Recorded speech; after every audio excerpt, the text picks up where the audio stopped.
Find the value of, এখানটা দেখো একটা এক্সপ্রেশন রয়েছে 9 to the power -2 to the power -1 whole to the power -3। তাহলে এই এক্সপ্রেশনটার ভ্যালু আমাদের বের করতে হবে। একদম সিম্পল, আমরা স্টেপ বাই স্টেপ করবো।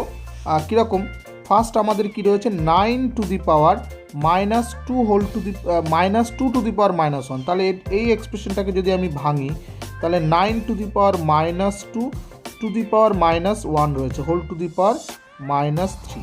তাহলে একদম প্রথম আমরা এই অংশটাকে যদি নিয়ে চিন্তাভাবনা করি, এই অংশটায় কী আছে -2 টু দি পাওয়ার -1। তাহলে -2 টু দি পাওয়ার যদি -1 থাকে, এটাকে আমরা কী লিখতে পারবো -1/2, মানে এই 2 টু দি পাওয়ার -1 মানে এটা নিচে চলে আসছে।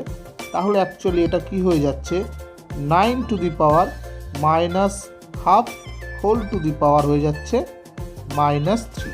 তাহলে এই জায়গাটা আরেকটা লাইন কী হবে, এবার এর হোল টু দি পাওয়ার আছে, এখানে আমরা কোন সূত্রটা অ্যাপ্লাই করব, আমরা a to the power m whole to the power যদি n থাকে, তাহলে এটাকে আমরা a to the power m n লিখতে পারি, m ইন্টু n। তাহলে এখানটা আমরা লিখব 9 টু দি পাওয়ার, এই মাইনাস আর মাইনাস ক্যান্সেল হয়ে প্লাস হয়ে যাবে এখানে 3/2। এরপরেও আরও একটা লাইন আমরা করতে পারি, এই 9টাকে যদি আমরা ফ্যাক্টরে ভাঙি, তাহলে 9কে কি লিখতে পারবো 3 স্কোয়ার।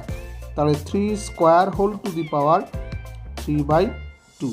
তাহলে এইবার আবার এই একই সূত্র অ্যাপ্লাই করব এখানটা দেখো, এখানে এই 2 এর সঙ্গে এই নিচের 2টা ক্যান্সেল হয়ে যাবে, থাকবে কি 3 টু দি পাওয়ার, আমরা যদি আরেকবার করেই দেখাই এটা, এখানে নিচের 2 আর 2 ক্যান্সেল হয়ে গেল, থাকলো 3 two the power 3, that is equal to 27।